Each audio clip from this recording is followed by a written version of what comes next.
भोपाल में मुस्लिम महासभा के अध्यक्ष मुनव्वर अली खान के नेतृत्व में एक प्रतिनिधि मंडल ने राज्यपाल को ज्ञापन सौंपा, जिसमें उन्होंने राष्ट्रपति, प्रधानमंत्री और मध्य प्रदेश के मुख्यमंत्री को संबोधित कर मांग की है कि समाज में भड़काऊ भाषण देने वालों के खिलाफ कड़ी कार्यवाही की जाए। ज्ञापन में उल्लेखित है कि एक वीडियो में स्वामी यति नरसिंहानंद सरस्वती द्वारा हजरत मोहम्मद साहब के खिलाफ किए गए अपमानजनक टिप्पणी ने मुस्लिम समुदाय के धार्मिक भावनाओं को आहत किया है। इस तरह के भड़काऊ बयानों से न केवल धार्मिक उन्माद फैल सकता है, बल्कि ये देश की सांप्रदायिक एकता और शांति को भी खतरे में डालता है। ये बयान ऐसे समय में आया है जब प्रधानमंत्री मोदी कि अरब देशों के साथ सकारात्मक संबंध बनाने की नीति चल रही है, जो भारत की वैश्विक छवि को सुदृढ़ कर रही है। ज्ञापन में बताया गया है कि इस प्रकार के भड़काऊ भाषण केवल संविधान में दिए नागरिक अधिकारों का उल्लंघन नहीं किया करते, बल्कि भारतीय संस्कृति और सभ्यता को भी खतरे में डालते हैं। ऐसे वक्त में जब देश में सांप्रदायिक सौहार्द की आवश्यकता है, इस तरह के बयानों में से सामाजिक तनाव बढ़ने की संभावना है।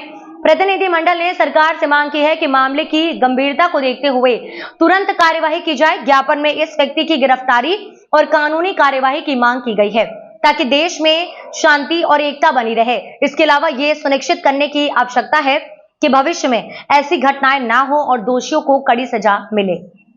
हम यहाँ पर आए हैं एक दासना आश्रम के नाम पे एक दीपक त्यागी नाम के गुंडे ने जहाँ पे सरस्वती का चोला ओढ़ रखा है, जिसने हुजूर पाक की मोहम्मद साहब की शान के अंदर गुस्ताखी की है, जो आदतन अपराधी है, उसके खिलाफ हम यहाँ राज्यपाल महोदय के द्वारा राष्ट्रपति, प्रधानमंत्री और मध्य प्रदेश के मुख्यमंत्री के लिए आवेदन दिया है हमने कि इस पर सख्त कार्रवाई की जाए और उसको तुरंत गिरफ्तार किया जाए। लोगों ने क्या कहा, आपका आश्वासन? उन्होंने आश्वासन दिया है कि हम यहाँ से अपना कवरिंग लेटर लगा के बिल्कुल दिल्ली भी भेजेंगे, प्रधानमंत्री कार्यालय और राष्ट्रपति कार्यालय भी जाएगा, क्योंकि शायद ये लोग जानते नहीं हैं कि सिर्फ मुस्लिम समाज हिंदुस्तान के नहीं पूरी दुनिया के अंदर मौजूद है और मोहम्मद साहब को मानने वाले पूरी दुनिया के अंदर मौजूद हैं।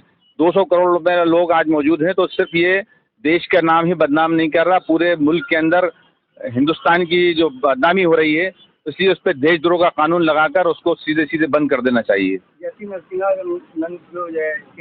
और भी आवेदन कई जगहों पर आवेदन दिए गए हैं, लेकिन मुझे लगता नहीं है, ये साबित हो चुका है कि सरकारों का संरक्षण इससे लोगों को प्राप्त है, जो इस तरह का काम करके अपने को लाइमलाइट में लाकर अपने को रातों रात ओवरनाइट नेता बनाना चाहते हैं, या नेता जो हैं छोटे वो उससे भी बड़ा बनाना चाहते हैं। अगर ऐसा नहीं होता तो हमको गवर्नर साहब के पास, एसपी साहब के पास, आईजी, डीजीपी या और जो भी हायर अथॉरिटीज हैं उनके पास आकर हमको किसी किस्म का मेमोरेंडम आवेदन या किसी किस्म की कार्रवाई के लिए नहीं कहना पड़ता।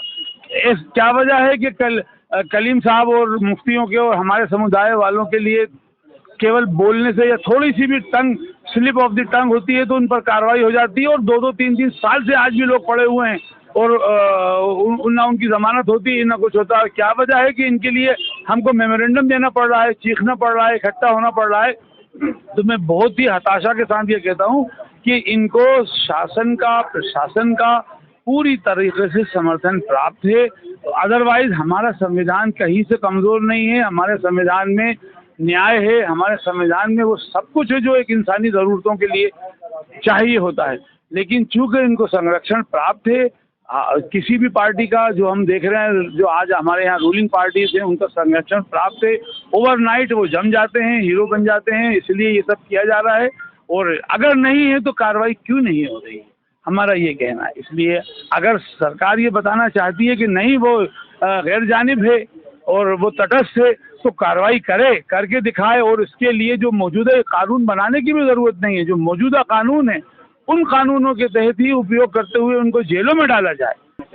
भाई ये जो परसों प्यारे नबी हुजूर सल्लल्लाहु अलैहि वसल्लम के खिलाफ जो नरसिंहानंद जो एक अपने आप को सरस्वती महाराज बताते हैं, उनके द्वारा बहुत ही बेहुदा किस्म का बयान दिया गया है, जिसके अंदर उन्होंने कहा है कि रावण की जगह पे मोहम्मद साहब का पुतला वो दहन यहाँ के भारत के लोग करें। तो मेरा ये कहना है कि वो रावण, ये वही रावण है जिसने मर्यादा पुरुषोत्तम भगवान श्री राम की पत्नी माता सीता का भगवा चोले के अंदर अपहरण किया था, जिसका आज भी जिसके खिलाफ घृणा और नफरत भारत के सनातनियों के अंदर है, और हर साल वो उसके पुतला दहन करके यहाँ पे दीपावली का हम जश्न मनाते हैं भारत के पूरे सनातनी लोग। क्या लगता है आवेदन देने के बाद कार्रवाई? आवेदन होने के बाद लगा बिल्कुल निश्चिंत यहाँ कार्रवाई होगी, और ये जिन प्यारे नबी हुजूर सल्लल्लाहु अलैहि वसल्लम के बारे में ये जिस तरीके की बात कर रहे हैं, ये धर्म के बारे में ये बिल्कुल कुछ भी नहीं जानते।